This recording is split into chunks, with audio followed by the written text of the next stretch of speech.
Upat ka minero ang kasamtang missing og padayong ginapangita human na trap sa usa ka tunnel sa Mahonok Mining Area, Sitio Kusip, Barangay Bayugan 3, Rosario, Agusan del Sur. Nga matod pa nahitabo alas 12 sa udto kagahapon, Hulyo 3, 2025. Base sa report sa MDRMO Rosario, pinaagi ni Lolito Edpalena na ilang mga namising nga sila Arnel Alvarado, 38 anyos, Richard Bustamante, 29 anyos, Jeffrey Tabugon, 28 anyos, ug si John Mark Balagno, 32 anyos.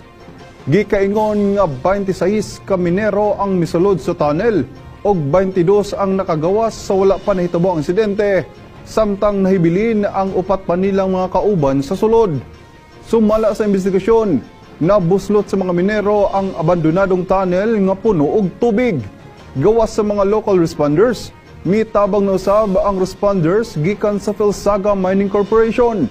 Dugang pa sa MDRMO Rosario, sa miaging tuig pa daw matod pa kini nga mining nag-operate sa maong lugar ug gipanag-iyahan matod pa kini ni Rosel Santos nga residente sa Barangay Bayugan 3, Rosario, Agusan del Sur.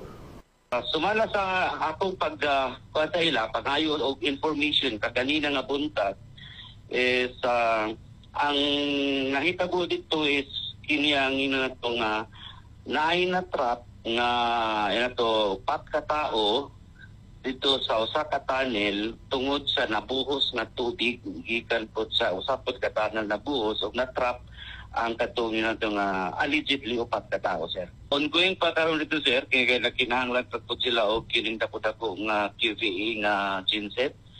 Oo, niya nakinahanglan pa sila mga PE pipes na para magamit dito kay medyo laom-laom so kini nga tunnel. Oo.